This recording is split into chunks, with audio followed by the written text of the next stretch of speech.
भद्रं कर्णेभिः शृणुयाम देवाः भद्रं पश्येमाक्षभिर्यजत्राः स्थिरैरङ्गैस्तुष्टुवागुंसस्तनूभिः व्यशेम देवहितं यदायुः स्वस्ति न इन्द्रो वृद्धश्रवाः स्वस्ति नः पूषा विश्ववेदाः स्वस्ति नस्तार्क्ष्यो अरिष्टनेमिः स्वस्ति नो बृहस्पतिर्दधातु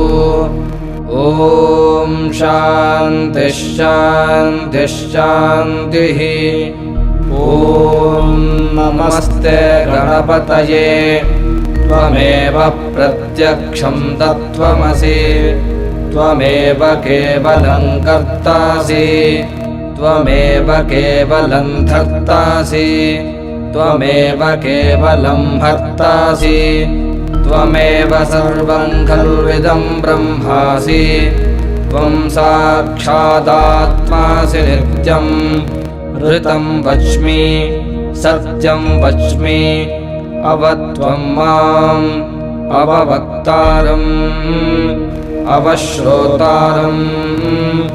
अवदातारम् अवधातारम् अवानूचानमवशिष्यम् अवपश्चात्तात् अवपुरस्तात् अवोत्तरात्तात् अवदक्षिणात्तात् अवचोर्ध्वात्तात् अवाधरात्तात् सर्वतो मां पाहि पाहि समन्तात् त्वं वाङ्मयस्त्वं चिन्मयः त्वमानन्दमयस्त्वं ब्रह्ममयः त्वं सच्चिदानन्दाद्वितीयोऽसि त्वं प्रत्यक्षं ब्रह्मासि त्वं ज्ञानमयो विज्ञानमयोऽसि सर्वं जगदिदं त्वत्तो जायते सर्वं जगदिदं त्वत्तस्तिष्ठति सर्वं जगदिदं त्वयि लयमेष्यति सर्वं जगदिदं त्वयि प्रत्येति त्वं भूमिरापो नलो निलो नभः त्वं चत्वारि वाक्पदानि त्वं गुणत्रयातीतः त्वम् अवस्थात्रयातीतः त्वं देहत्रयातीतः त्वं कालत्रयातीतः त्वं मूलाधारस्थितोऽसि नित्यं त्वं शक्तित्रयात्मकः त्वां योगिनो ध्यायन्ति नित्यं त्वं ब्रह्मा त्वं विष्णुस्त्वं रुद्रस्त्वमिन्द्रस्त्वमग्निस्त्वं वायुस्त्वं सूर्यस्त्वं चन्द्रमास्त्वं ब्रह्मभूर्भुवस्सुवरो गणादीं पूर्वमुच्चार्य वनादींस्तदनन्तरम् अनुस्वारः परतरः अर्थेन्दुलसितं तारेण रुद्धम् एतत्तव मनुस्वरूपम् ऋकारः पूर्वरूपम् अकारो मध्यमरूपम् अनुस्वारश्चान्त्यरूपम् बिन्दुरुत्तररूपम् नादः सन्धानम् सगुंहिता सन्धिः सैषा गणेशविद्या गणकऋषिः निसृद्गायत्री छन्दः गणपतिर्देवता ॐ गणपतये नमः एकदन्ताय विद्महे वक्रतुण्डाय धीमहि तन्नो दन्तिः प्रचोदयात् एकदन्तं चतुर्हस्तं पाशमङ्कुशधारिणं रदं च वरदं हस्तैर्बिभ्राणं मूषकध्वजं रक्तं लम्बोदरं शूर्पकर्णकं रक्तवाससं रक्तगन्धानुलिप्ताङ्गं रक्तपुष्पैः सुपूजितं भक्तानुकम्पिनं देवं जगत्कारणमच्युतम् आविर्भूतं च सृष्ट्यादौ प्रकृतेः पुरुषात् परम् एवं ध्यायति यो नित्यं स योगी योगिनां वरः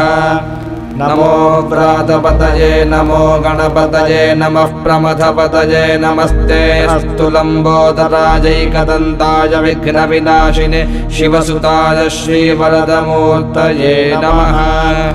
एतदथर्वशीर्षं योधीते स ब्रह्म भूयाय कल्पते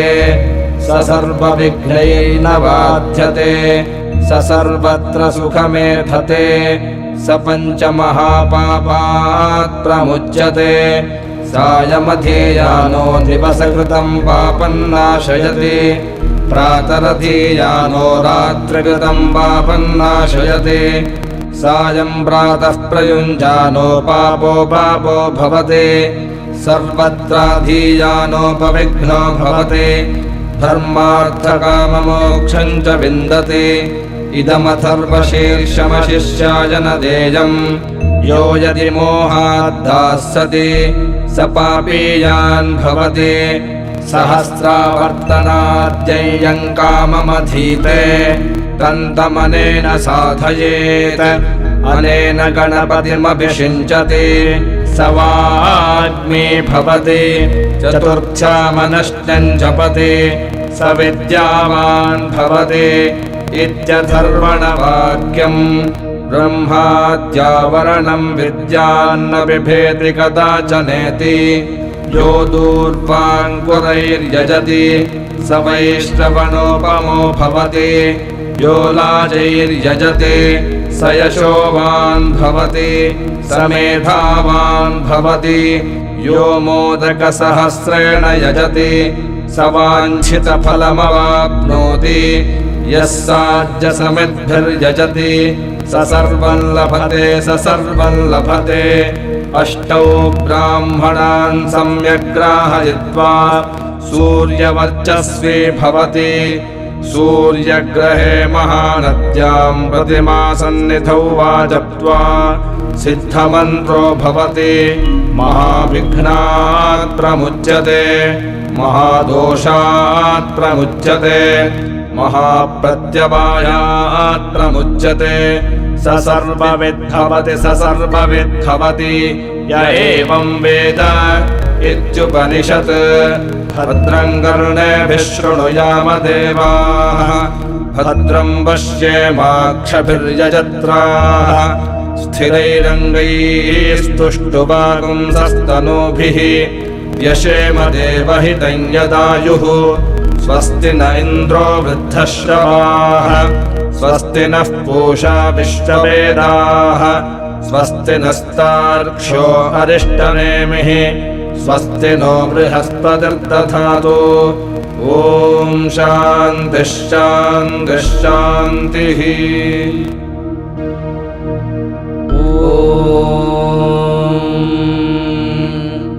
भद्रं कर्णेभिः शृणुयाम देवाः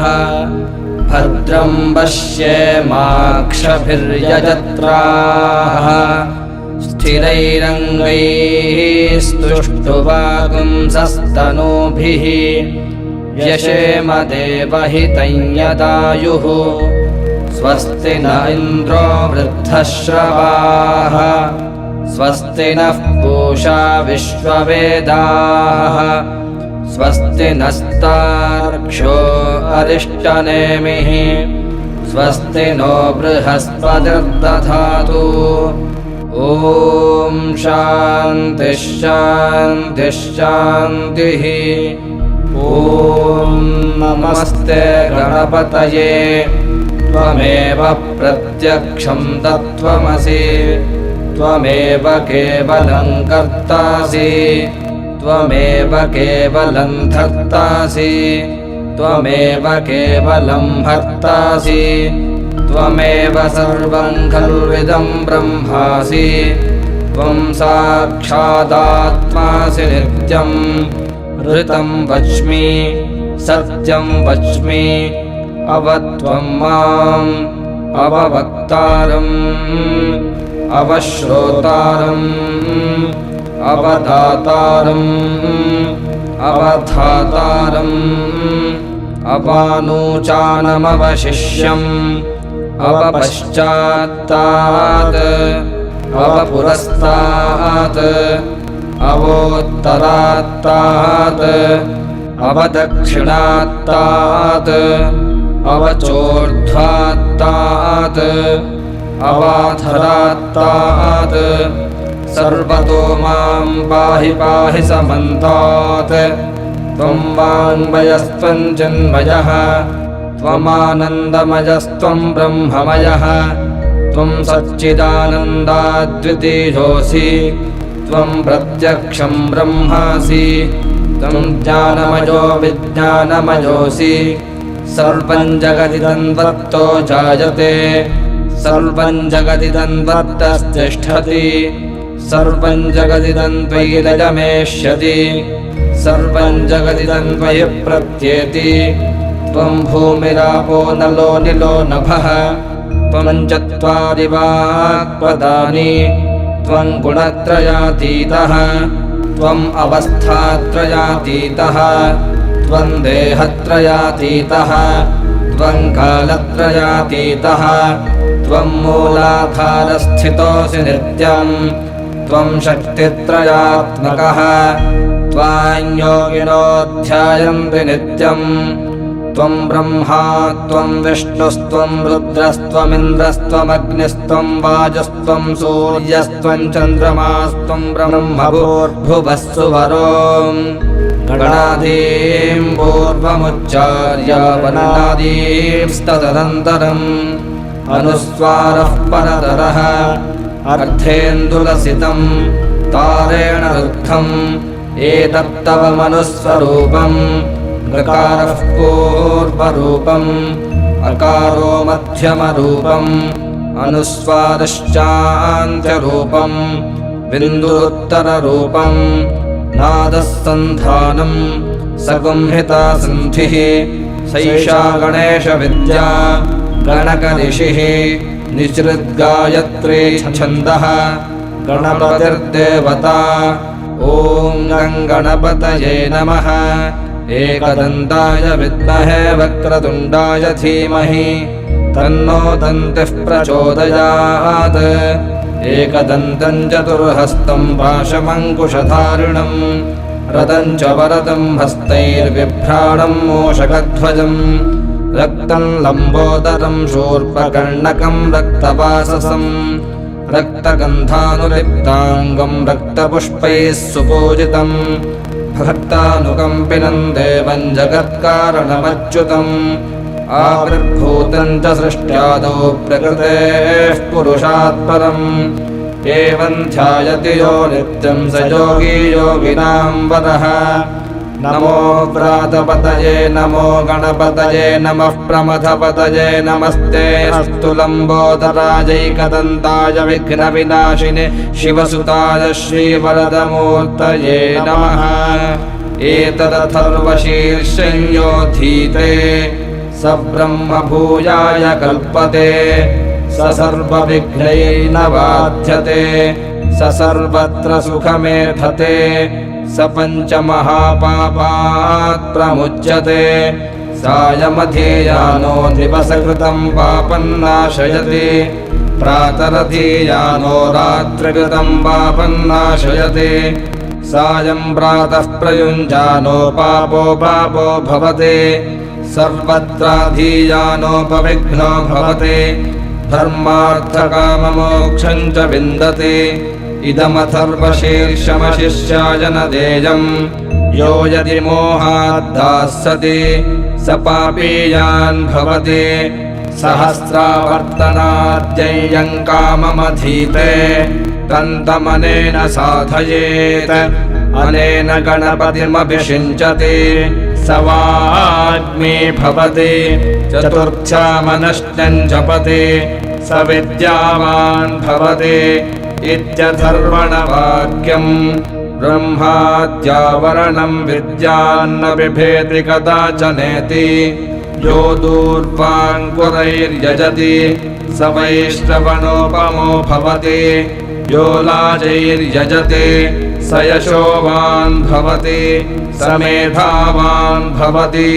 यो मोदकसहस्रेण यजति स वाञ्छितफलमवाप्नोति यः साज्यसमिद्भिर्यजति स सर्वं लभते अष्टौ ब्राह्मणान् सम्यग् ग्राहयित्वा सूर्यवर्चस्वी भवति सूर्यग्रहे महानद्यां प्रतिमासन्निधौ वा जप्त्वा सिद्धमन्त्रो भवति महाविघ्नात् प्रमुच्यते महादोषात् प्रमुच्यते महाप्रत्यवायात् प्रमुच्यते स सर्वविद्भवति य एवं वेद इत्युपनिषत् भद्रं कर्णेभिः शृणुयाम देवाः भद्रं पश्येमाक्षभिर्यजत्राः स्थिरैरङ्गैस्तुष्टुवागुंसस्तनूभिः व्यशेम देवहितं यदायुः स्वस्ति न इन्द्रो वृद्धश्रवाः स्वस्ति नः पूषा विश्ववेदाः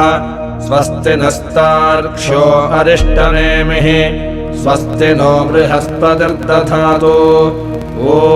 शान्तिः शान्तिः शान्तिः।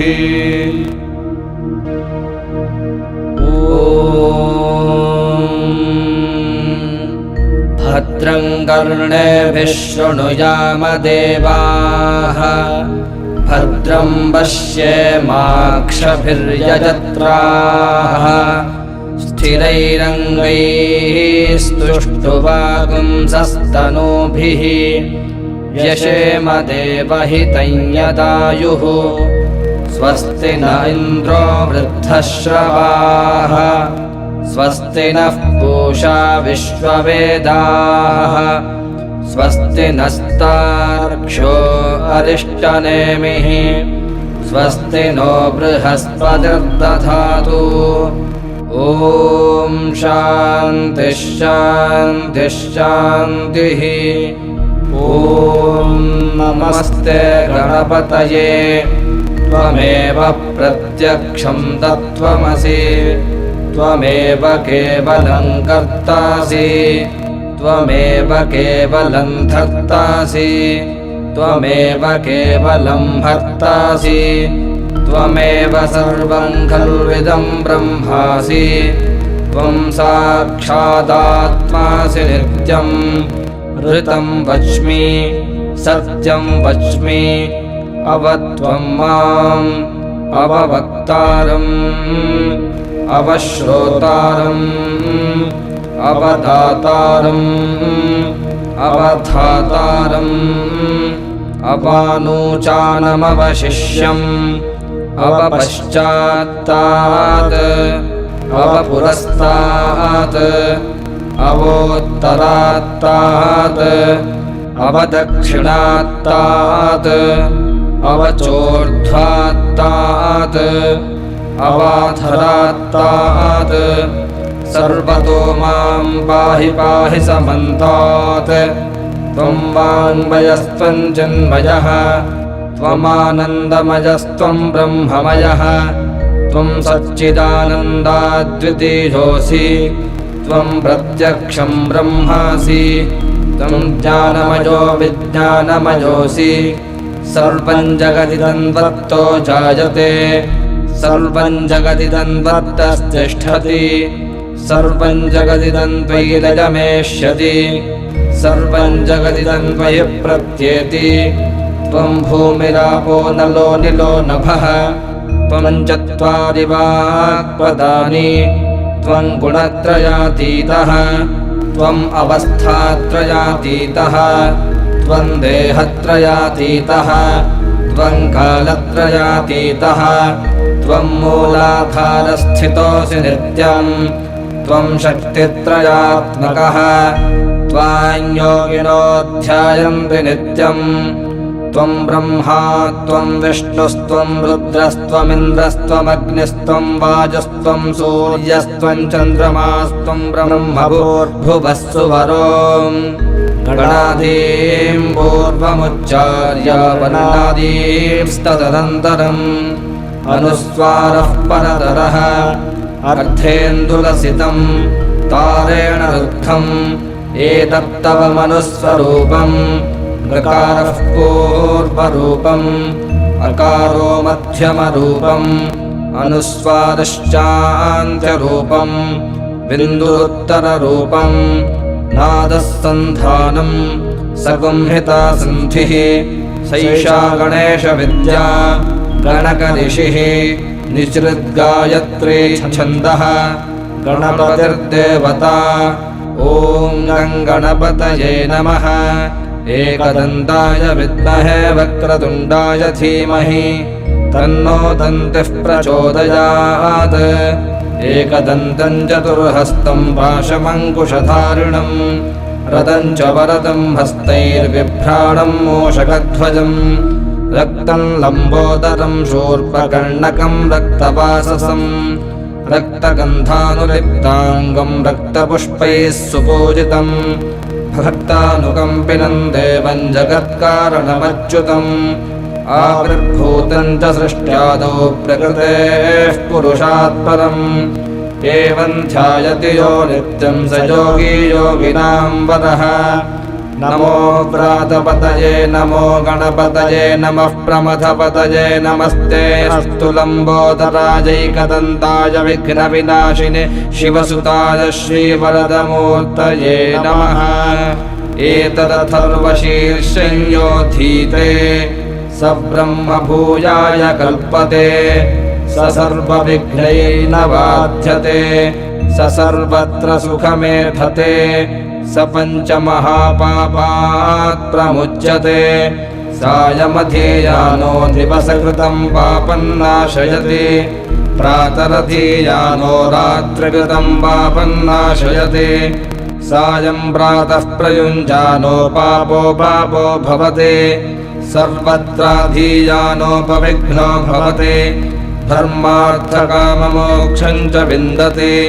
इदमथर्वशीर्षमशिष्याय न देयं यो यदि मोहाद्दास्यति स पापीयान् भवति सहस्रावर्तनाद्ययं काममधीते तन्तमनेन साधयेत् अनेन गणपतिमभिषिञ्चति स वाग्मी भवति चतुर्थ्यामनश्चं जपति स विद्यावान् भवति इत्यथर्वणवाक्यम् ब्रह्माद्यावरणं विद्यान्न बिभेति कदाचनेति यो दूर्वाङ्कुरैर्यजति स वैश्रवणोपमो भवति यो लाजैर्यजति स यशोवान् भवति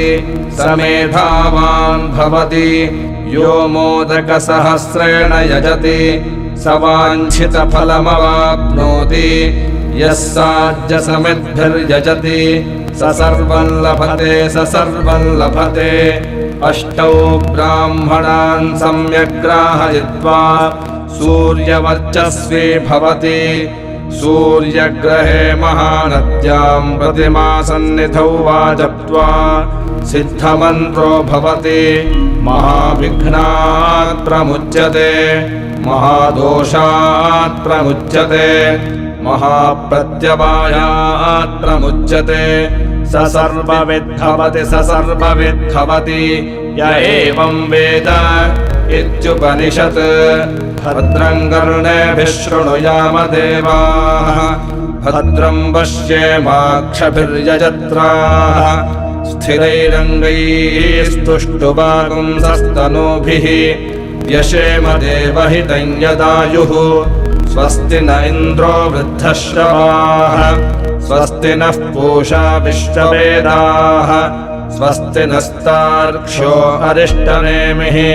स्वस्ति नो बृहस्पतिर्दधातु ॐ शान्तिः शान्तिः शान्तिः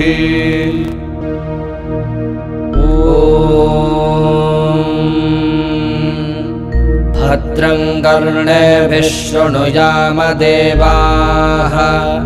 भद्रं पश्येमाक्षभिर्यजत्राः स्थिरैरङ्गैस्तुष्टुवागुंसस्तनूभिः व्यशेम देवहितं यदायुः स्वस्ति न इन्द्रो वृद्धश्रवाः स्वस्ति नः पूषा विश्ववेदाः स्वस्ति नस्तार्क्ष्यो अरिष्टनेमिः स्वस्ति नो बृहस्पतिर्दधातु ॐ शान्तिः शान्तिः शान्तिः।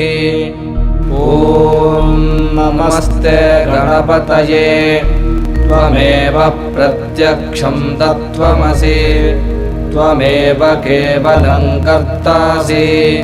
त्वमेव केवलं धर्तासि त्वमेव केवलं भर्तासि त्वमेव सर्वं खल्विदं ब्रह्मासि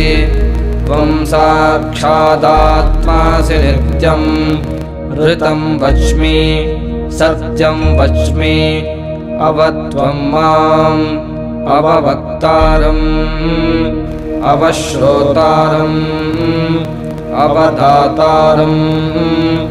अवधातारम् अवानूचानमवशिष्यम् अवपश्चात्तात्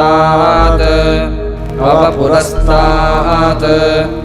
अवोत्तरात्तात् अवदक्षिणात्तात् अवचोर्ध्वात्तात् अवाधरात्तात् सर्वतो मां पाहि पाहि समन्तात् त्वं वाङ्मयस्त्वं चिन्मयः त्वमानन्दमयस्त्वं ब्रह्ममयः त्वं सच्चिदानन्दाद्वितीयोऽसि त्वं प्रत्यक्षं ब्रह्मासि त्वं ज्ञानमयो विज्ञानमयोऽसि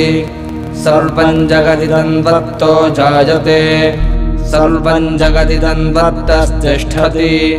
सर्वं जगदिदं त्वयि लयमेष्यति सर्वं जगदिदं त्वयि प्रत्येति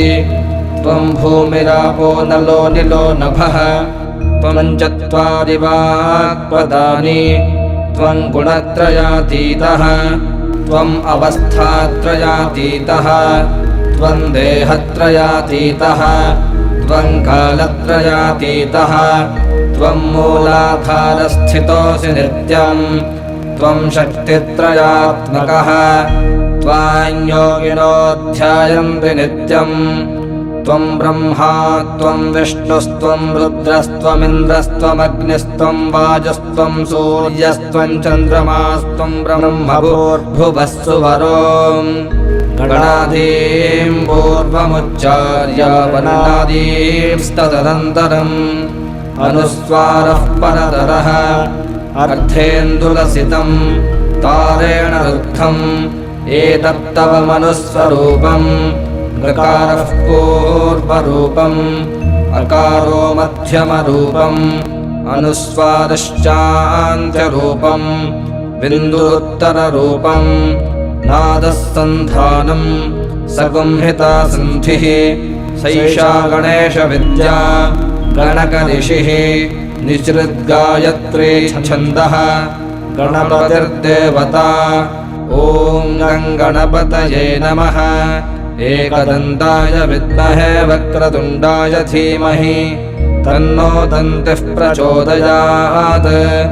एकदन्तं चतुर्हस्तं पाशमङ्कुशधारिणं रथं च वरदं हस्तैर्बिभ्राणं मूषकध्वजं रक्तं लम्बोदरं शूर्पकर्णकं रक्तवाससं रक्तगन्धानुलिप्ताङ्गं रक्तपुष्पैः सुपूजितं भक्तानुकम्पिनं देवं जगत्कारणमच्युतम् आविर्भूतं च सृष्ट्यादौ प्रकृतेः पुरुषात् परम् एवं ध्यायति यो नित्यं स योगी योगिनां वरः नमो व्रातपतये नमो गणपतये नमः प्रमथपतये नमस्ते अस्तु लम्बोदराजैकदन्ताय विघ्नविनाशिने शिवसुताय श्रीवरदमूर्तये नमः एतदथर्वशीर्षं योऽधीते स ब्रह्मभूयाय कल्पते स सर्वविघ्नैर्न बाध्यते स सर्वत्र सुखमेधते स पञ्चमहापापात् प्रमुच्यते सायमधीयानो दिवसकृतं पापं नाशयति प्रातरधीयानो रात्रिकृतं पापं नाशयति सायं प्रातः प्रयुञ्जानो पापो भवते सर्वत्राधीयानोपविघ्नो भवते धर्मार्थकाममोक्षं च विन्दति इदमथर्वशीर्षमशिष्याय न देयम् यो यदि मोहाद्दास्यति स पापीयान् भवति सहस्रावर्तनाद्यय्यं काममधीते तन्तमनेन साधयेत् अनेन गणपतिमभिषिञ्चति स वाग्मी भवति चतुर्थ्यामनश्चं जपति स विद्यावान् भवति इत्यथर्वणवाक्यम् ब्रह्माद्यावरणं विद्यान्न बिभेति कदाचनेति यो दूर्वाङ्कुरैर्यजति स वैश्रवणोपमो भवति यो लाजैर्यजति स यशोवान् भवति स मेधावान् भवति यो मोदकसहस्रेण यजति स वाञ्छितफलमवाप्नोति यः साध्यसमिद्भिर्यजति स सर्वं लभते स सर्वं लभते अष्टौ ब्राह्मणान् सम्यग्राहयित्वा सूर्यवर्चस्वी भवति सूर्यग्रहे महानद्यां प्रतिमासन्निधौ वा जप्त्वा सिद्धमन्त्रो भवति महाविघ्नात् प्रमुच्यते महादोषात् प्रमुच्यते महाप्रत्यवायात् प्रमुच्यते स सर्वविद्भवति स सर्वविद्भवति य एवं वेद इत्युपनिषत् भद्रं कर्णेभिः शृणुयाम देवाः भद्रं पश्येमाक्षभिर्यजत्राः स्थिरैरङ्गैस्तुष्टुवागुंसस्तनूभिः यशेम देवहितं यदायुः स्वस्ति न इन्द्रो वृद्धश्रवाः स्वस्ति नः पूषा विश्ववेदाः स्वस्ति नस्तार्क्ष्यो अरिष्टनेमिः स्वस्ति नो बृहस्पतिर्दधातु ॐ शान्तिः शान्तिः शान्तिः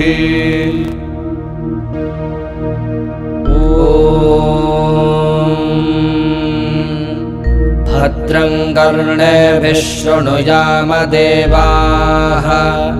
भद्रं पश्येमाक्षभिर्यजत्राः स्थिरैरङ्गैस्तुष्टुवागुंसस्तनूभिः यशेम देवहितं यदायुः स्वस्ति न इन्द्रो वृद्धश्रवाः स्वस्ति नः पूषा विश्ववेदाः स्वस्ति नस्तार्क्ष्यो अरिष्टनेमिः स्वस्ति नो बृहस्पतिर्दधातु ॐ शान्तिः शान्तिः शान्तिः ॐ नमस्ते गणपतये त्वमेव प्रत्यक्षं तत्त्वमसि त्वमेव केवलं कर्तासि त्वमेव केवलं धर्तासि त्वमेव केवलं भर्तासि त्वमेव सर्वं खल्विदं ब्रह्मासि त्वं साक्षादात्मासि नित्यं ऋतं वच्मि सत्यं वच्मि अवत्वं माम् अववक्तारम् अवश्रोतारम् अवदातारम् अवधातारम् अवानूचानमवशिष्यम् अवपश्चात्तात् अवपुरस्तात् अवोत्तरात्तात् अवदक्षिणात्तात् अवचोर्ध्वात्तात् अवाधरात्तात् सर्वतो मां पाहि पाहि समन्तात् त्वं वाङ्मयस्त्वं चिन्मयः त्वमानन्दमयस्त्वं ब्रह्ममयः त्वं सच्चिदानन्दाद्वितीयोऽसि त्वं प्रत्यक्षं ब्रह्मासि त्वं ज्ञानमयो विज्ञानमयोऽसि सर्वं जगदिदं त्वत्तो जायते सर्वं जगदिदं त्वत्तस्तिष्ठति सर्वं जगदिदं त्वयि लयमेष्यति सर्वं जगदिदन्वयि प्रत्येति त्वं भूमिरापो नलो निलो नभः त्वं चत्वारि वाक्पदानि त्वं गुणत्रयातीतः त्वम् अवस्थात्रयातीतः त्वं देहत्रयातीतः त्वं कालत्रयातीतः त्वं मूलाधारस्थितोऽसि नित्यं त्वं शक्तित्रयात्मकः त्वां योगिनो ध्यायन्ति नित्यं त्वं ब्रह्मा त्वं विष्णुस्त्वं रुद्रस्त्वमिन्द्रस्त्वमग्निस्त्वं वायुस्त्वं सूर्यस्त्वं चन्द्रमास्त्वं ब्रह्मभूर्भुवस्सुवरो गणादीं पूर्वमुच्चार्य वनादींस्तदनन्तरम् अनुस्वारः परतरः अर्धेन्दुलसितं तारेण रुद्धम् एतत्तव मनुस्वरूपम् गकारः पूर्वरूपम् अकारो मध्यमरूपम् अनुस्वारश्चान्त्यरूपम् बिन्दुरुत्तररूपम् नादः सन्धानम् सगुंहिता सन्धिः सैषा गणेशविद्या गणकऋषिः निसृद्गायत्री छन्दः गणपतिर्देवता ॐ गणपतये नमः एकदन्ताय विद्महे वक्रतुण्डाय धीमहि तन्नो दन्तिः प्रचोदयात् एकदन्तं चतुर्हस्तं पाशमङ्कुशधारिणं रदं च वरदं हस्तैर्बिभ्राणं मूषकध्वजं रक्तं लम्बोदरं शूर्पकर्णकं रक्तवाससं रक्तगन्धानुलिप्ताङ्गं रक्तपुष्पैः सुपूजितं भक्तानुकम्पिनं देवं जगत्कारणमच्युतम् आविर्भूतं च सृष्ट्यादौ प्रकृतेः पुरुषात् परम् एवं ध्यायति यो नित्यं स योगी योगिनां वरः नमो व्रातपतये नमो गणपतये नमः प्रमथपतये नमस्ते अस्तु लम्बोदराजैकदन्ताय विघ्नविनाशिने शिवसुताय श्रीवरदमूर्तये नमः एतदथर्वशीर्षं योधीते स ब्रह्मभूयाय कल्पते स सर्वविघ्नैर्न बाध्यते स सर्वत्र सुखमेधते स पञ्चमहापापात् प्रमुच्यते सायमधीयानो दिवसकृतं पापं नाशयति प्रातरधीयानो रात्रिकृतं पापं नाशयति सायं प्रातः प्रयुञ्जानो पापो भवति सर्वत्राधीयानोपविघ्नो भवति धर्मार्थकाममोक्षं च विन्दति इदमथर्वशीर्षमशिष्याय न देयं यो यदि मोहाद्दास्यति स पापीयान् भवति सहस्रावर्तनाद्ययं काममधीते तन्तमनेन साधयेत् अनेन गणपतिमभिषिञ्चति स वाग्मी भवति चतुर्थ्यामनश्चं जपति स विद्यावान् भवति इत्यथर्वणवाक्यम्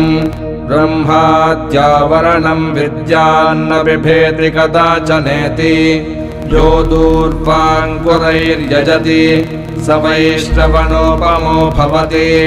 यो लाजैर्यजति स यशोवान् भवति स मेधावान् भवति यो मोदकसहस्रेण यजति स वाञ्छितफलमवाप्नोति यः साज्यसमिद्भिर्यजति स सर्वं लभते अष्टौ ब्राह्मणान् सम्यग्राहयित्वा सूर्यवर्चस्वी भवति सूर्यग्रहे महानद्यां प्रतिमासन्निधौ वा जप्त्वा सिद्धमन्त्रो भवति महाविघ्नात् प्रमुच्यते महादोषात् प्रमुच्यते महाप्रत्यवायात् प्रमुच्यते स सर्वविद्भवति य एवं वेद इत्युपनिषत् भद्रं कर्णेभिः शृणुयाम देवाः भद्रं पश्येमाक्षभिर्यजत्राः स्थिरैरङ्गैः स्तुष्टुवागुंसस्तनूभिः व्यशेम देवहितं यदायुः स्वस्ति न इन्द्रो वृद्धश्रवाः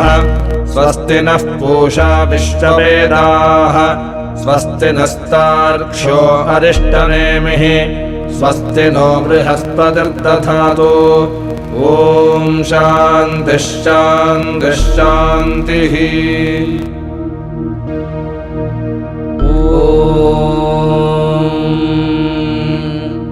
भद्रं कर्णेभिः शृणुयाम देवाः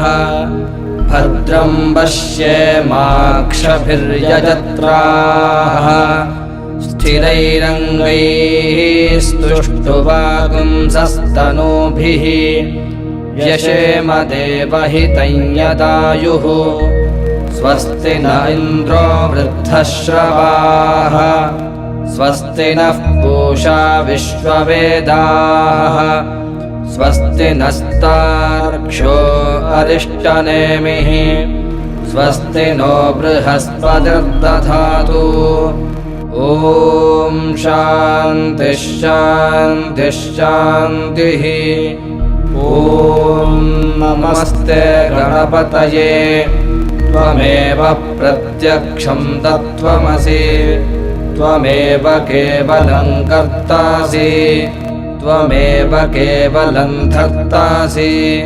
त्वमेव केवलं भर्तासि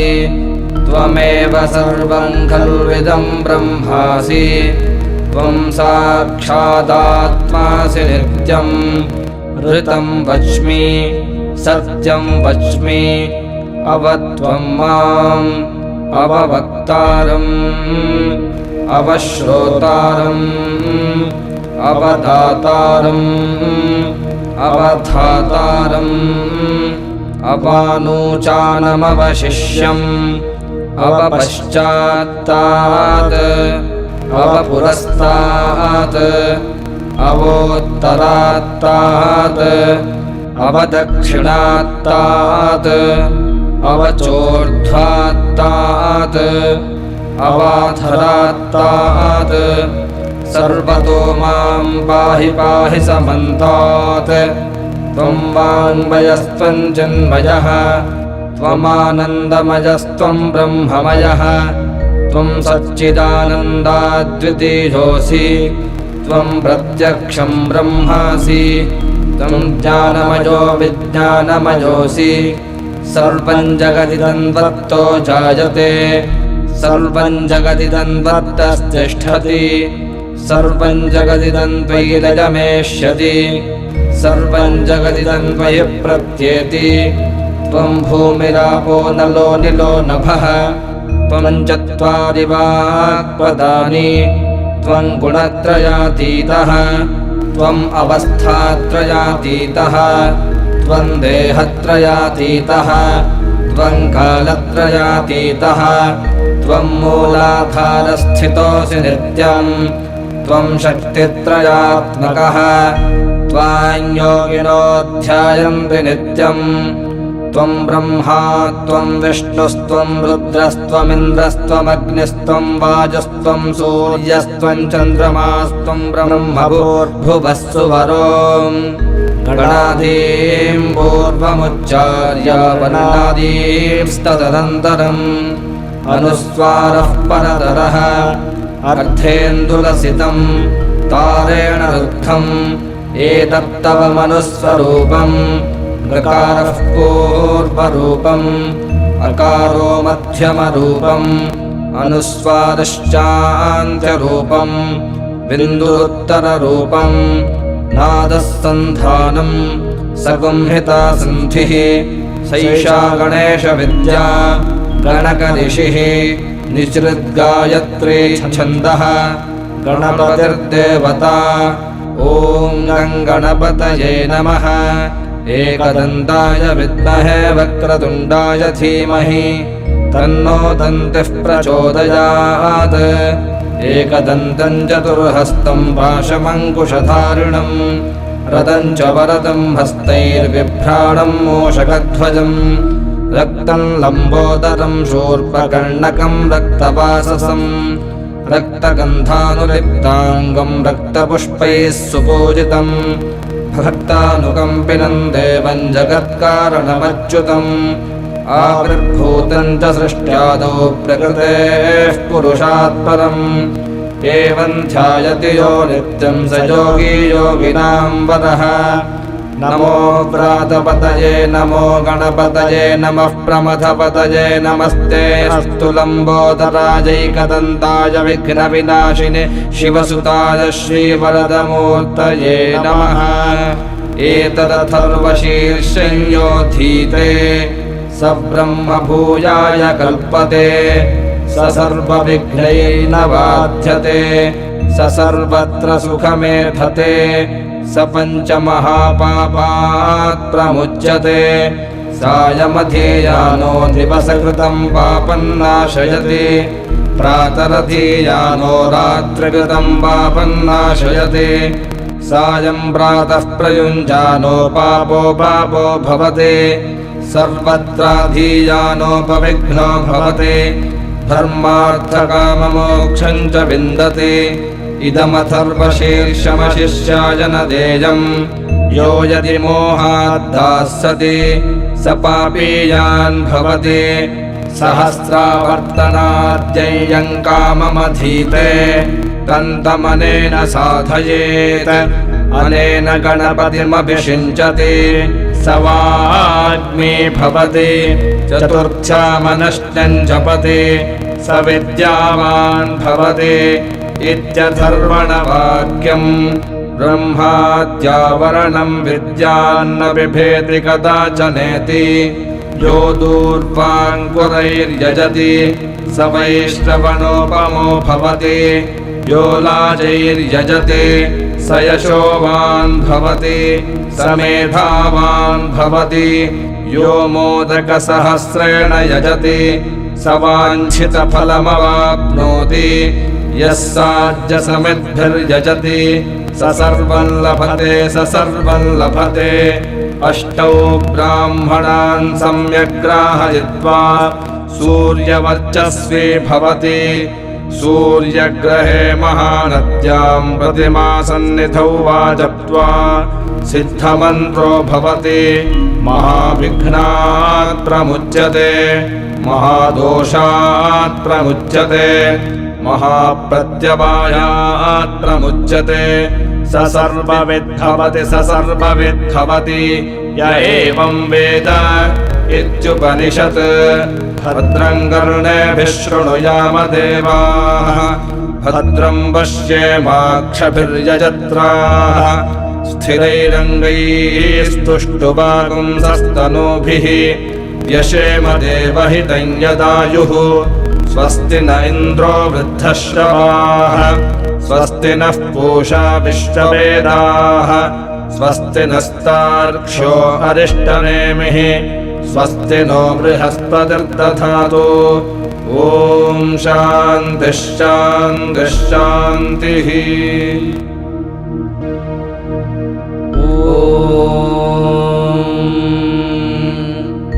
भद्रं कर्णेभिः शृणुयाम देवाः भद्रं पश्येमाक्षभिर्यजत्राः स्थिरैरङ्गैस्तुष्टुवागुंसस्तनूभिः यशेम देवहितं यदायुः स्वस्ति न इन्द्रो वृद्धश्रवाः स्वस्ति नः पूषा विश्ववेदाः स्वस्ति नस्तार्क्ष्यो अरिष्टनेमिः स्वस्ति नो बृहस्पतिर्दधातु ॐ शान्तिः शान्तिः शान्तिः ॐ नमस्ते गणपतये त्वमेव प्रत्यक्षं तत्त्वमसि त्वमेव केवलं कर्तासि त्वमेव केवलं धर्तासि त्वमेव केवलं भर्तासि त्वमेव सर्वं खल्विदं ब्रह्मासि त्वं साक्षादात्मासि नित्यं ऋतं वच्मि सत्यं वच्मि अवत्वं माम् अववक्तारम् अवश्रोतारम् अवदातारम् अवधातारम् अवानूचानमवशिष्यम्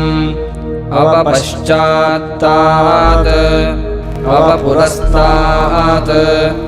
अवोत्तरात्तात् अवदक्षिणात्तात् अवचोर्ध्वात्तात् अवाधरात्तात् सर्वतो मां पाहि पाहि समन्तात् त्वं वाङ्मयस्त्वं चिन्मयः त्वमानन्दमयस्त्वं ब्रह्ममयः त्वं सच्चिदानन्दाद्वितीयोऽसि त्वं प्रत्यक्षं ब्रह्मासि त्वं ज्ञानमयो विज्ञानमयोऽसि सर्वं जगदिदं त्वत्तो जायते सर्वं जगदिदं त्वत्तस्तिष्ठति सर्वं जगदिदं त्वयि लयमेष्यति सर्वं जगदिदं त्वयि प्रत्येति त्वं भूमिरापो नलो निलो नभः त्वं चत्वारि वाक्पदानि त्वं गुणत्रयातीतः त्वम् अवस्थात्रयातीतः त्वं देहत्रयातीतः त्वं कालत्रयातीतः त्वं मूलाधारस्थितोऽसि नित्यं त्वं शक्तित्रयात्मकः त्वां योगिनो ध्यायन्ति नित्यं त्वं ब्रह्मा त्वं विष्णुस्त्वं रुद्रस्त्वमिन्द्रस्त्वमग्निस्त्वं वायुस्त्वं सूर्यस्त्वं चन्द्रमास्त्वं ब्रह्मभूर्भुवस्सुवरो गणादीं पूर्वमुच्चार्य वर्णादींस्तदनन्तरम् अनुस्वारः परतरः अर्थेन्दुलसितं तारेण रुद्धम् एतत्तव मनुस्वरूपम् ऋकारः पूर्वरूपम् अकारो मध्यमरूपम् अनुस्वारश्चान्त्यरूपम् बिन्दुरुत्तररूपम् नादः सन्धानम् सगुंहिता सन्धिः सैषा गणेशविद्या गणकऋषिः निसृद्गायत्री छन्दः गणपतिर्देवता ॐ गणपतये नमः एकदन्ताय विद्महे वक्रतुण्डाय धीमहि तन्नो दन्तिः प्रचोदयात् एकदन्तं चतुर्हस्तं पाशमङ्कुशधारिणम् रदं च वरदं हस्तैर्बिभ्राणं मूषकध्वजं रक्तं लम्बोदरं शूर्पकर्णकं रक्तवाससं रक्तगन्धानुलिप्ताङ्गं रक्तपुष्पैः सुपूजितं भक्तानुकम्पिनं देवं जगत्कारणमच्युतम् आविर्भूतं च सृष्ट्यादौ प्रकृतेः पुरुषात् परम् एवं ध्यायति यो नित्यं स योगी योगिनां वरः नमो व्रातपतये नमो गणपतये नमः प्रमथपतये नमस्ते अस्तु लम्बोदराजैकदन्ताय विघ्नविनाशिने शिवसुताय श्रीवरदमूर्तये नमः एतदथर्वशीर्षं योऽधीते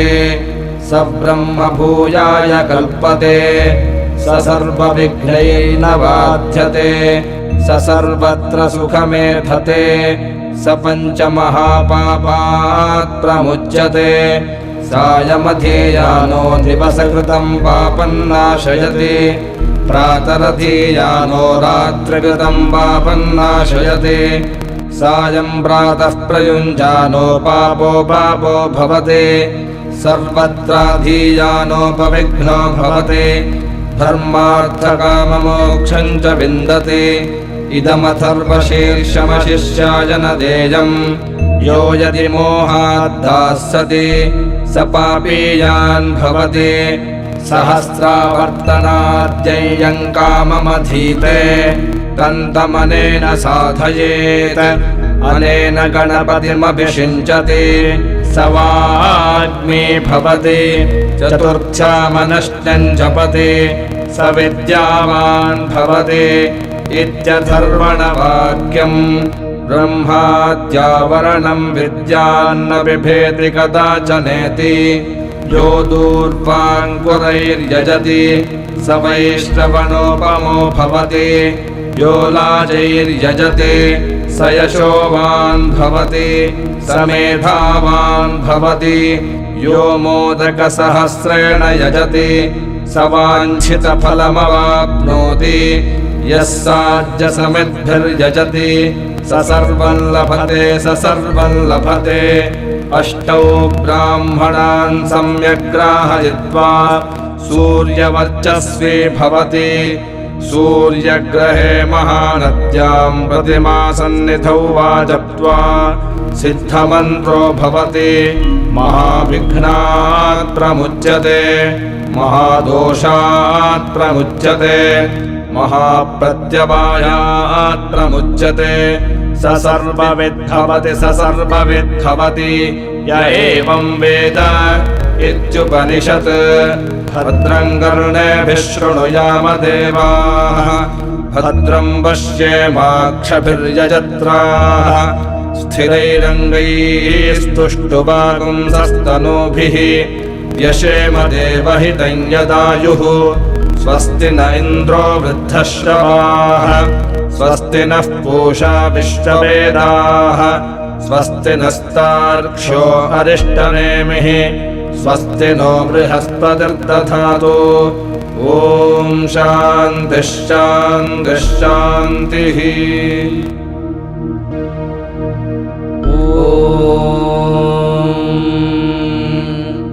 भद्रं कर्णेभिः शृणुयाम देवाः भद्रं पश्येमाक्षभिर्यजत्राः स्थिरैरङ्गैस्तुष्टुवागुंसस्तनूभिः यशेम देवहितं यदायुः स्वस्ति न इन्द्रो वृद्धश्रवाः स्वस्ति नः पूषा विश्ववेदाः स्वस्ति नस्तार्क्ष्यो अरिष्टनेमिः स्वस्ति नो बृहस्पतिर्दधातु ॐ शान्तिः शान्तिः शान्तिः ॐ नमस्ते गणपतये त्वमेव प्रत्यक्षं तत्त्वमसि त्वमेव केवलं कर्तासि त्वमेव केवलं धर्तासि त्वमेव केवलं भर्तासि त्वमेव सर्वं खल्विदं ब्रह्मासि त्वं साक्षादात्मासि नित्यं ऋतं वच्मि सत्यं वच्मि अवत्वं माम् अववक्तारम् अवश्रोतारम् अवदातारम् अवधातारम् अपानूचानमवशिष्यम् अवपश्चात्तात् अवपुरस्तात् अवोत्तरात्तात् अवदक्षिणात्तात् अवचोर्ध्वात्तात् अवाधरात्तात् सर्वतो मां पाहि पाहि समन्तात् त्वं वाङ्मयस्त्वं चिन्मयः त्वमानन्दमयस्त्वं ब्रह्ममयः त्वं सच्चिदानन्दाद्वितीयोऽसि त्वं प्रत्यक्षं ब्रह्मासि त्वं ज्ञानमयो विज्ञानमयोऽसि सर्वं जगदिदं त्वत्तो जायते सर्वं जगदिदं त्वत्तस्तिष्ठति सर्वं जगदिदं त्वयि लयमेष्यति सर्वं जगदिदं त्वयि प्रत्येति त्वं भूमिरापो नलो निलो नभः त्वं चत्वारि वाक्पदानि त्वं गुणत्रयातीतः त्वम् अवस्थात्रयातीतः त्वं देहत्रयातीतः त्वं कालत्रयातीतः त्वं मूलाधारस्थितोऽसि नित्यं त्वं शक्तित्रयात्मकः त्वां योगिनो ध्यायन्ति नित्यं त्वं ब्रह्मा त्वं विष्णुस्त्वं रुद्रस्त्वमिन्द्रस्त्वमग्निस्त्वं वायुस्त्वं सूर्यस्त्वं चन्द्रमास्त्वं ब्रह्मभूर्भुवस्सुवरो गणादीं पूर्वमुच्चार्य वनादींस्तदनन्तरम् अनुस्वारः परतरः अर्धेन्दुलसितं तारेण रुद्धम् एतत्तव मनुस्वरूपम् गकारः पूर्वरूपम् अकारो मध्यमरूपम् अनुस्वारश्चान्त्यरूपम् बिन्दुरुत्तररूपम्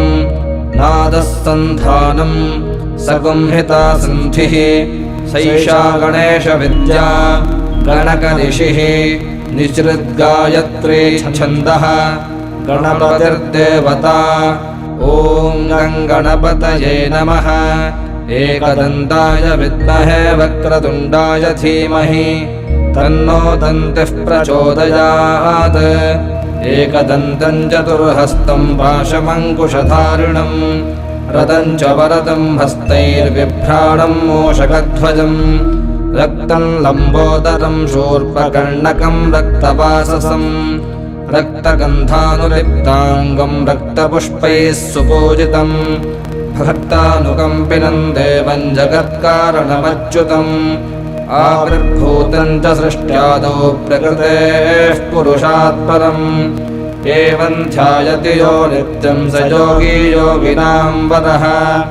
नमो व्रातपतये नमो गणपतये नमः प्रमथपतये नमस्ते अस्तु लम्बोदराजैकदन्ताय विघ्नविनाशिने शिवसुताय श्रीवरदमूर्तये नमः एतदथर्वशीर्षं योधीते स ब्रह्मभूयाय कल्पते स सर्वविघ्नैर्न बाध्यते स सर्वत्र सुखमेधते स पञ्चमहापापात् प्रमुच्यते सायमधीयानो दिवसकृतं पापं नाशयति प्रातरधीयानो रात्रिकृतं पापं नाशयति सायं प्रातः प्रयुञ्जानो पापो भवति सर्वत्राधीयानोपविघ्नो भवति धर्मार्थकाममोक्षं च विन्दति इदमथर्वशीर्षमशिष्याय न देयम् यो यदि मोहाद्दास्यति स पापीयान् भवति सहस्रावर्तनाद्ययं काममधीते तन्तमनेन साधयेत् अनेन गणपतिमभिषिञ्चति स वाग्मी भवति चतुर्थ्यामनश्चं जपति स विद्यावान् भवति इत्यथर्वणवाक्यम् ब्रह्माद्यावरणं विद्यान्न बिभेति कदाचनेति यो दूर्वाङ्कुरैर्यजति स वैश्रवणोपमो भवति यो लाजैर्यजति स यशोवान् भवति स मेधावान् भवति यो मोदकसहस्रेण यजति स वाञ्छितफलमवाप्नोति यः साज्यसमिद्भिर्यजति स सर्वं लभते अष्टौ ब्राह्मणान् सम्यग्राहयित्वा सूर्यवर्चस्वी भवति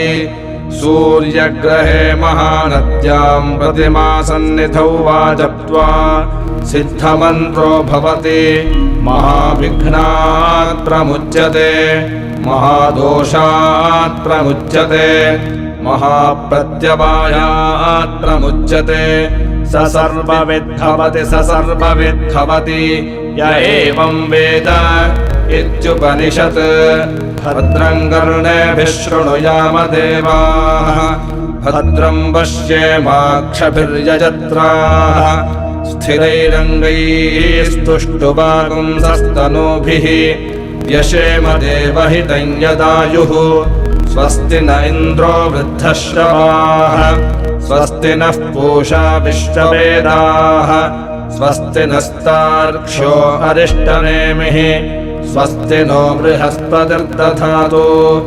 ॐ शान्तिः शान्तिः शान्तिः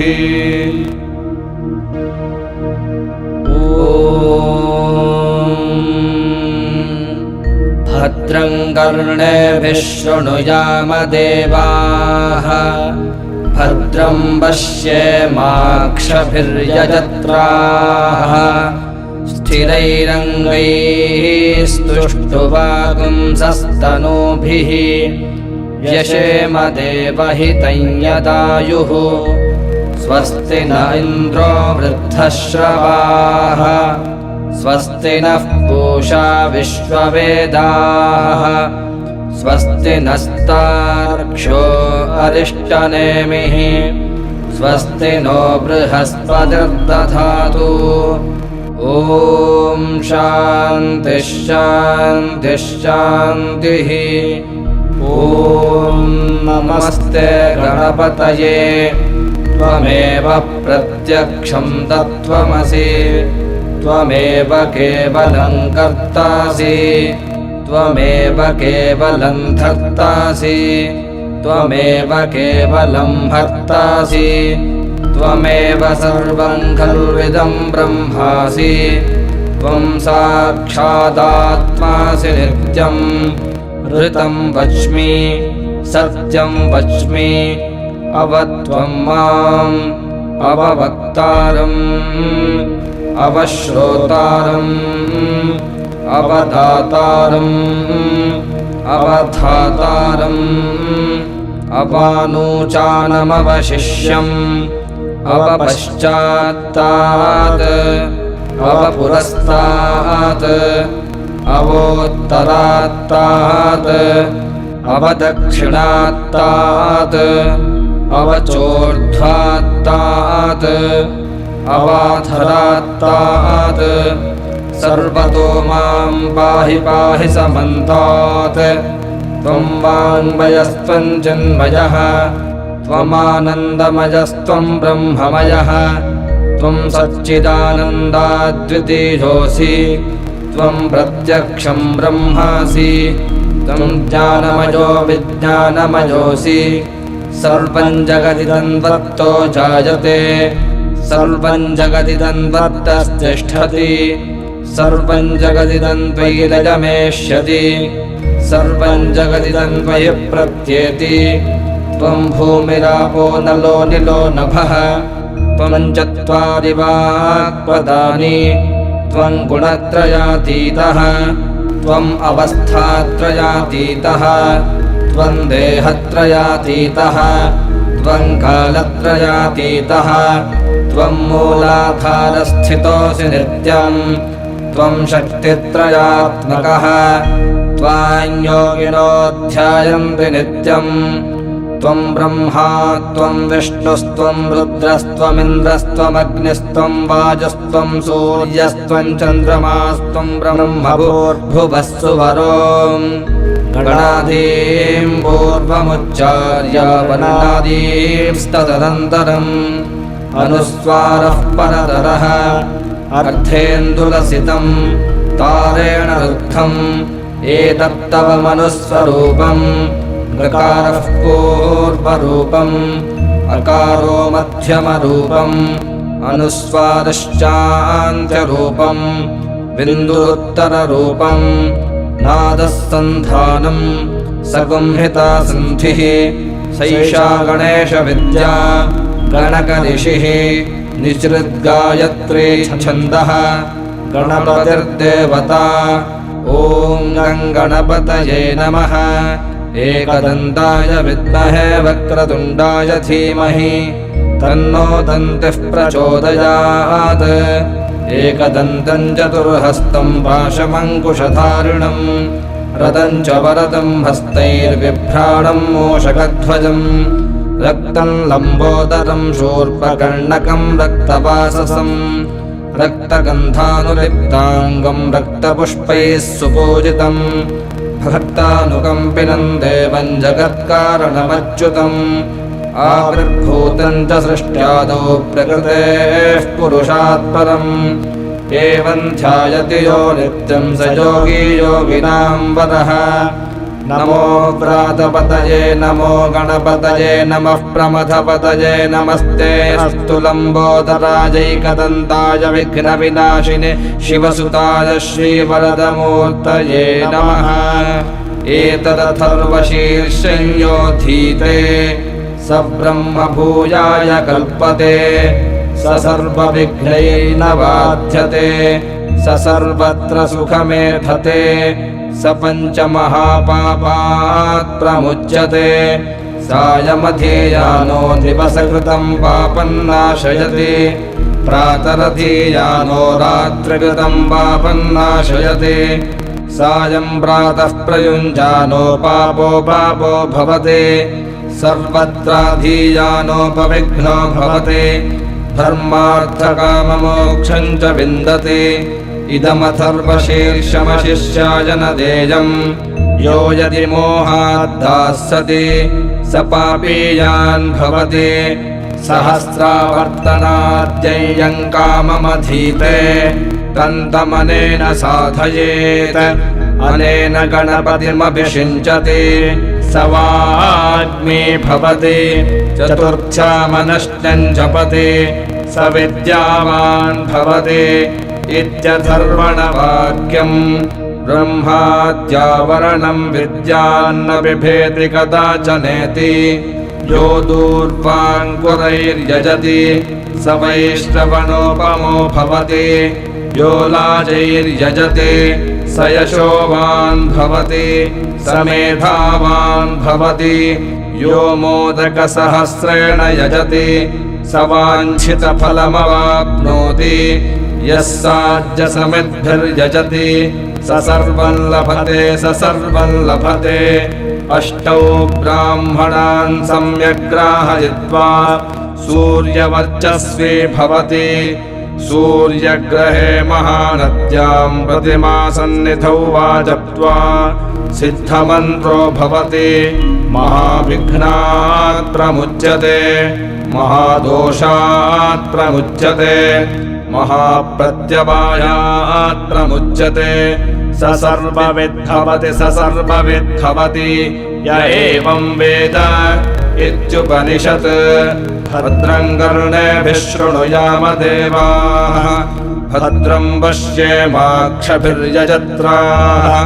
स्थिरैरङ्गैस्तुष्टुवागुंसस्तनूभिः यशेम देवहितं यदायुः स्वस्ति न इन्द्रो वृद्धश्रवाः स्वस्ति नः पूषा विश्ववेदाः स्वस्ति नस्तार्क्ष्यो अरिष्टनेमिः स्वस्ति नो बृहस्पतिर्दधातु ॐ शान्तिः शान्तिः शान्तिः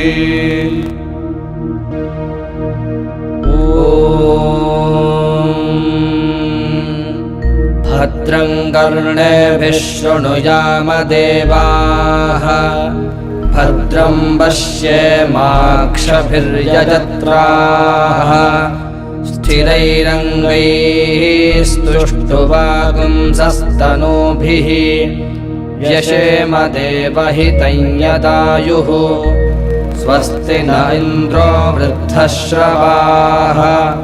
स्वस्ति नः पूषा विश्ववेदाः स्वस्ति नस्तार्क्ष्यो अरिष्टनेमिः स्वस्ति नो बृहस्पतिर्दधातु ॐ शान्तिः शान्तिः शान्तिः ॐ नमस्ते गणपतये त्वमेव प्रत्यक्षं तत्त्वमसि त्वमेव केवलं कर्तासि त्वमेव केवलं धर्तासि त्वमेव केवलं भर्तासि त्वमेव सर्वं खल्विदं ब्रह्मासि त्वं साक्षादात्मासि नित्यं ऋतं वच्मि सत्यं वच्मि अवत्वं माम् अववक्तारम् अवश्रोतारम् अवदातारम् अवधातारम् अपानूचानमवशिष्यम् अवपश्चात्तात् अवपुरस्तात् अवोत्तरात्तात् अवदक्षिणात्तात् अवचोर्ध्वात्तात् अवाधरात्तात् सर्वतो मां पाहि पाहि समन्तात् त्वं वाङ्मयस्त्वं चिन्मयः त्वमानन्दमयस्त्वं ब्रह्ममयः त्वं सच्चिदानन्दाद्वितीयोऽसि त्वं प्रत्यक्षं ब्रह्मासि त्वं ज्ञानमयो विज्ञानमयोऽसि सर्वं जगदिदं त्वत्तो जायते सर्वं जगदिदं त्वत्तस्तिष्ठति सर्वं जगदिदं त्वयि लयमेष्यति सर्वं जगदिदं त्वयि प्रत्येति त्वं भूमिरापो नलो निलो नभः त्वं चत्वारि वाक्पदानि त्वं गुणत्रयातीतः त्वम् अवस्थात्रयातीतः त्वं देहत्रयातीतः त्वं कालत्रयातीतः त्वं मूलाधारस्थितोऽसि नित्यं त्वं शक्तित्रयात्मकः त्वां योगिनो ध्यायन्ति नित्यं त्वं ब्रह्मा त्वं विष्णुस्त्वं रुद्रस्त्वमिन्द्रस्त्वमग्निस्त्वं वायुस्त्वं सूर्यस्त्वं चन्द्रमास्त्वं ब्रह्मभूर्भुवस्सुवरो गणादीं पूर्वमुच्चार्य वनादींस्तदनन्तरम् अनुस्वारः परतरः अर्धेन्दुलसितं तारेण रुद्धम् एतत्तव मनुस्वरूपम् गकारः पूर्वरूपम् अकारो मध्यमरूपम् अनुस्वारश्चान्त्यरूपम् बिन्दुरुत्तररूपम् नादः सन्धानम् सगुंहिता सन्धिः सैषा गणेशविद्या गणकऋषिः निसृद्गायत्री छन्दः गणपतिर्देवता ॐ गणपतये नमः एकदन्ताय विद्महे वक्रतुण्डाय धीमहि तन्नो दन्तिः प्रचोदयात् एकदन्तं चतुर्हस्तं पाशमङ्कुशधारिणं रदं च वरदं हस्तैर्बिभ्राणं मूषकध्वजं रक्तं लम्बोदरं शूर्पकर्णकं रक्तवाससं रक्तगन्धानुलिप्ताङ्गं रक्तपुष्पैः सुपूजितं भक्तानुकम्पिनं देवं जगत्कारणमच्युतम् आविर्भूतं च सृष्ट्यादौ प्रकृतेः पुरुषात् परम् एवं ध्यायति यो नित्यं स योगी योगिनां वरः नमो व्रातपतये नमो गणपतये नमः प्रमथपतये नमस्ते अस्तु लम्बोदराजैकदन्ताय विघ्नविनाशिने शिवसुताय श्रीवरदमूर्तये नमः एतदथर्वशीर्षं योधीते स ब्रह्मभूयाय कल्पते स सर्वविघ्नैर्न बाध्यते स सर्वत्र सुखमेधते स पञ्चमहापापात् प्रमुच्यते सायमधीयानो दिवसकृतं पापं नाशयति प्रातरधीयानो रात्रिकृतं पापं नाशयति सायं प्रातः प्रयुञ्जानो पापो भवति सर्वत्राधीयानोपविघ्नो भवति धर्मार्थकाममोक्षं च विन्दति इदमथर्वशीर्षमशिष्याय न देयं यो यदि मोहाद्दास्यति स पापीयान् भवति सहस्रावर्तनाद्ययं काममधीते तन्तमनेन साधयेत् अनेन गणपतिमभिषिञ्चति स वाग्मी भवति चतुर्थ्यामनश्चं जपति स विद्यावान् भवति इत्यथर्वणवाक्यम् ब्रह्माद्यावरणं विद्यान्न बिभेति कदाचनेति यो दूर्वाङ्कुरैर्यजति स वैश्रवणोपमो भवति यो लाजैर्यजति स यशोवान् भवति स मेधावान् भवति यो मोदकसहस्रेण यजति स वाञ्छितफलमवाप्नोति यः साज्यसमिद्भिर्यजति स सर्वं लभते स सर्वं लभते।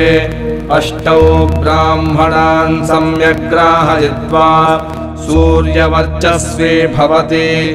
सूर्यग्रहे महानद्यां प्रतिमासन्निधौ वा जप्त्वा सिद्धमन्त्रो भवति। महाविघ्नात् प्रमुच्यते महादोषात् प्रमुच्यते महाप्रत्यवायात् प्रमुच्यते। स सर्वविद्भवति स सर्वविद्भवति य एवं वेद इत्युपनिषत्। भद्रं कर्णेभिः शृणुयाम देवाः भद्रं पश्येमाक्षभिर्यजत्राः स्थिरैरङ्गैस्तुष्टुवागुंसस्तनूभिः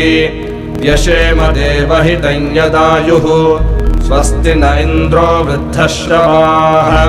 स्वस्ति नः पूषा विश्ववेदाः स्वस्ति नस्तार्क्ष्यो अरिष्टनेमिः स्वस्ति नो बृहस्पतिर्दधातु। ॐ शान्तिः शान्तिः शान्तिः।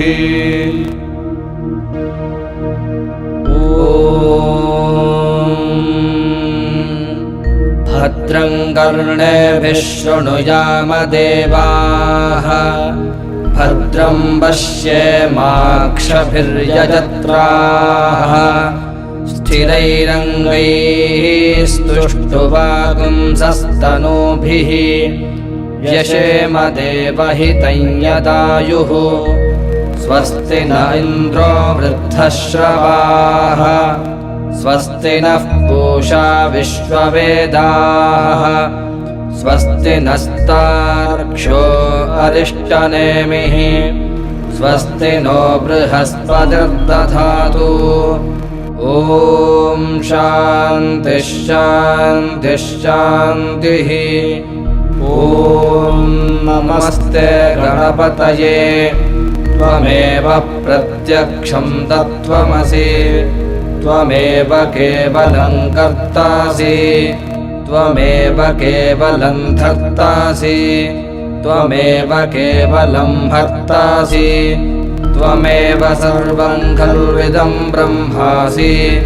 त्वं साक्षादात्मासि नित्यं ऋतं वच्मि सत्यं वच्मि अवत्वं माम् अववक्तारम् अवश्रोतारम् अवदातारम् अवधातारम् अवानूचानमवशिष्यम् अवपश्चात्तात् अवपुरस्तात् अवोत्तरात्तात् अवदक्षिणात्तात् अवचोर्ध्वात्तात् अवाधरात्तात् सर्वतो मां पाहि पाहि समन्तात् त्वं वाङ्मयस्त्वं चिन्मयः त्वमानन्दमयस्त्वं ब्रह्ममयः त्वं सच्चिदानन्दाद्वितीयोऽसि त्वं प्रत्यक्षं ब्रह्मासि त्वं ज्ञानमयो विज्ञानमयोऽसि सर्वं जगदिदं त्वत्तो जायते सर्वं जगदिदं त्वत्तस्तिष्ठति सर्वं जगदिदं त्वयि लयमेष्यति सर्वं जगदिदं त्वयि प्रत्येति त्वं भूमिरापो नलो निलो नभः त्वं चत्वारि वाक्पदानि त्वं गुणत्रयातीतः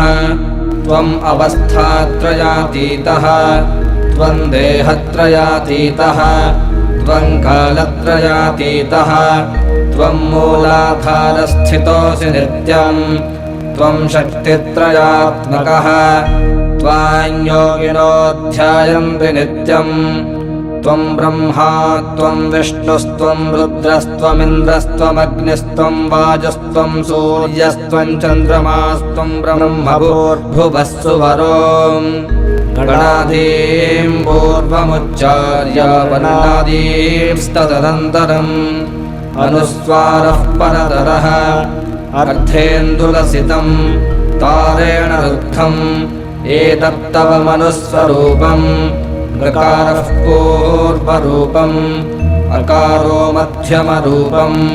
अनुस्वारश्चान्त्यरूपम् बिन्दुरुत्तररूपम् नादः सन्धानम् सगुंहिता सन्धिः सैषा गणेशविद्या गणकऋषिः निसृद्गायत्री छन्दः गणपतिर्देवता ॐ गणपतये नमः एकदन्ताय विद्महे वक्रतुण्डाय धीमहि तन्नो दन्तिः प्रचोदयात्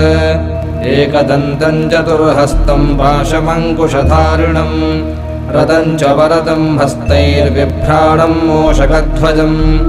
रक्तं लम्बोदरं शूर्पकर्णकं रक्तवाससं रक्तगन्धानुलिप्ताङ्गं रक्तपुष्पैः सुपूजितं भक्तानुकम्पिनं देवं जगत्कारणमच्युतम् आविर्भूतं च सृष्ट्यादौ प्रकृतेः पुरुषात् परम् एवं ध्यायति यो नित्यं स योगी योगिनां वरः नमो व्रातपतये नमो गणपतये नमः प्रमथपतये नमस्ते अस्तु लम्बोदराजैकदन्ताय विघ्नविनाशिने शिवसुताय श्रीवरदमूर्तये नमः एतदथर्वशीर्षं योधीते स ब्रह्मभूयाय कल्पते स सर्वविघ्नैर्न बाध्यते स सर्वत्र सुखमेधते स पञ्चमहापापात् प्रमुच्यते सायमधीयानो दिवसकृतं पापं नाशयति प्रातरधीयानो रात्रिकृतं पापं नाशयति सायं प्रातः प्रयुञ्जानो पापो भवति सर्वत्राधीयानोपविघ्नो भवति धर्मार्थकाममोक्षं च विन्दति